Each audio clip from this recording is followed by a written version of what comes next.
शक्तीपीठ बोकांडी मारत आहे. 56% दिल्याशिवाय बिलं मिळेनात. गृह खात्याचा कारभार बघितला. सतेज पाटील आणि जयंत पाटलांचा महायुती सरकारवर थेट हल्लाबोल. महायुती सरकारच्या पावसाळी अधिवेशनाच्या पूर्वसंध्येला आयोजित चहापान कार्यक्रमावर विरोधी पक्षांनी बहिष्कार टाकलेला आहे.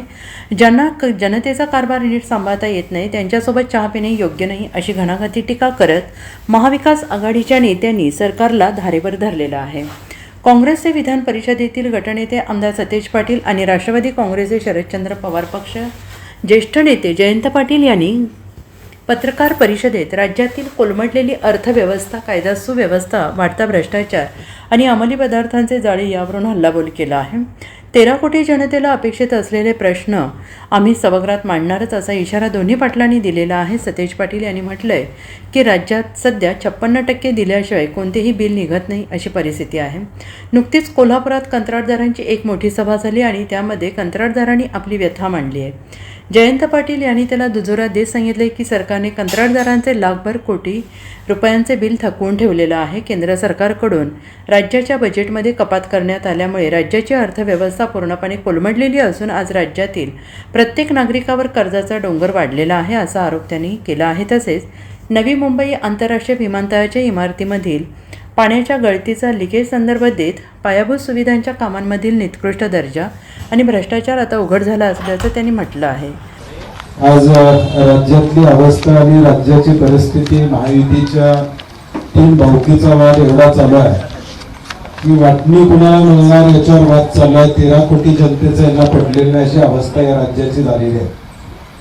शेतकरी कर्जमाफी असू दे, कॉन्ट्रॅक्टरांचे 56% कमिशनचा अधिकृतपणे या ठिकाणी दावा जो कॉन्ट्रॅक्टरांनी केला की 56% कमिशन दिल्याशिवाय बिलं निघत नाही ही वास्तवता. आणि दुसऱ्या बाजूला कॉन्ट्रॅक्टर देणेदारांचे पैसे नसताना 1,05,000 कोटीचा शक्तीपीठ महामार्ग हा या 12 जिल्ह्याच्या बोकांडीवर मांडणं, शेतकऱ्यांना उद्ध्वस्त करणं अशा पद्धतीचा कारभार या राज्यामध्ये सुरू आहे. मध्यमवर्गीयांना महागाईचा चटका बसतोय. पेट्रोल डिझेलचा दणका सामान्य माणसाला या ठिकाणी बसतोय. मुंबई सारख्या शहरामध्ये 1 कोटी लोक मेट्रो, बस या सगळ्या व्यवस्थेतून या ठिकाणी जात आहेत. ती व्यवस्था सक्षम होताना आपल्याला या ठिकाणी दिसत नाही. किंबहुना महागाईच्या फटक्यामुळं मध्यमवर्गीयचा जे काही गणित आहे म्हणण्याचं ते पूर्णपणे बिघडलेली अशी अवस्था आहे. MPSCच्या परीक्षा रखडलेल्या आहेत. मुंबई विद्यापीठाचे पेपर फुटलेले आहेत. एकूणच राज्याचा कारभार महायुतीच्या 3 भावक्यांमध्ये बघितला तर मी मगाशी म्हणलं तसं वाटणी कुणाला मिळणार याच्यासाठी वाद चालला. गृह खात्याचा कारभार बघितला तर महिलांच्यावरचे अत्याचार असेल, हत्या असतील, दंगे असतील, NCRBच्या रिपोर्टमध्ये हे आकडे वाढलेले आपल्याला देश पातळीवर या ठिकाणी दिसत आहेत. दुसऱ्या बाजूला कायदा आणि सुव्यवस्था एवढा सक्षम आहे की मंत्र्यांना मारहाण होऊन त्यांचे जिल्हा परिषद सदस्य त्यांच्या समोर घेऊन जातात आणि मंत्री काय बोलत नाही. गृह खातं किती सक्षम आहे की मंत्र्याच्या ताब्यातले 2 जिल्हा परिषद सदस्य घेऊन जातात.